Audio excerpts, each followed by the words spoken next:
Навистина се проблем. Гладни се и бесни, а со тоа и опасни. Зборуваме за кучињата скитници. Но дали овој проблем е нерешлив, како што изгледа кај нас, или сепак постојат некои решенија? Токму неподготвеноста за справување со кучињата скитници, кои, според некои проценки, само во Скопје ги има околу 6000, ја покажува нашата ниска култура на однесување спрема животните. Од соодветните организации, изворот на овој проблем го лоцираат во неодговорното сопствеништво, но и во неорганизираноста на надлежните органи.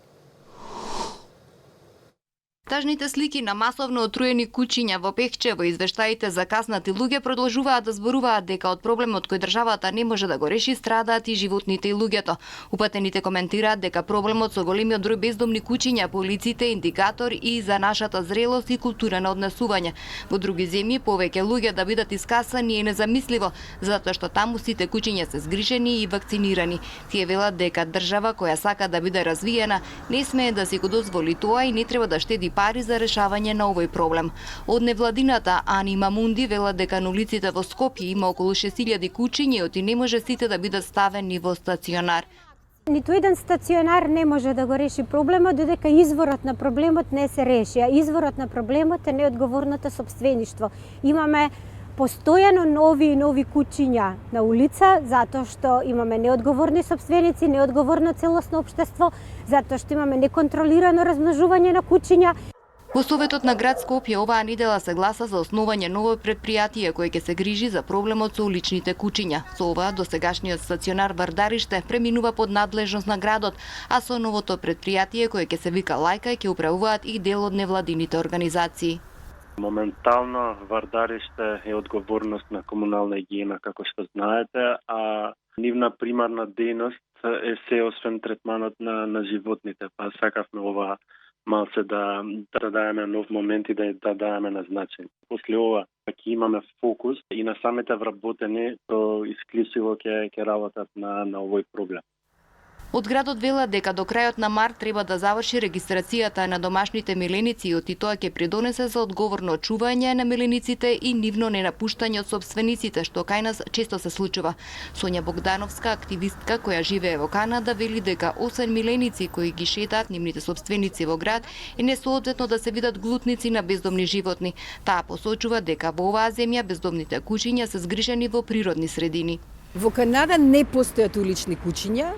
Тие кучиња, сите кучиња се здомени. Во градот во кој јас живеам, во моментот се регистрирани околу 100.000 кучиња, само кучиња, домашни миленичиња. Се направија масовни стерилизации кои беа организирани од невладини организации, кои тоа се повеќе групи на организации кои се работуваат заедно со градот или со провинцијата и се правиат тие масовни стерилизации каде што наталитетот на кучињата се намали на многу голем број. Додека се чека институциите да го решат проблемот без да штедат пари, во Скопје може да се видат и убави примери од граѓани кои станаа синоним за градски јунаци. Тие сами дошле до идеја да ги хранат уличните кучиња, затоа што дека продаваат, виделе многу скитници, па им било жал и смислиле дел од парите кои ги заработуваат да ги даваат за да обезбедат храна за кучињата скитници. А како се справуваат со овој проблем, например, во Истанбул? Во овој град со 15 милиони жители има неколку десетици илјади домашни животни кои всушност и немаат дом. За овие животни се грижат властите. Ветеринарен автобус оди во различни населби во градот, каде што граѓаните носат бездомни мачки и кучиња кои имаат потреба да бидат lечени и zgrijeni. Yani bir faydamız dokunsun diye, çünkü gözlerinin kapandığını gördük ki zaten sürekli biz kampüste çalışıyoruz. Sürekli böyle ihtiyacı olduğunu gördüğümüz hayvanlarla ilgili Sarıyer Belediyesi'yle de iletişime geçiyoruz zaten. Посетителите на овој турски град, кои се воодушевуваат од старите џамии и отомански палати, често се изненадени кога гледаат мачки и кучиња како безгрижно лежат и седат на најдобрите места во кафулињата и рестораните.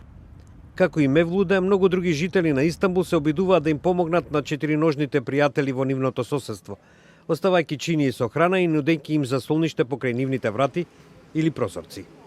Сега градските власти ги зголемуваат напорите за лечење на уличните животни, а со тоа и на жителите кои доаѓаат во контакт со нив.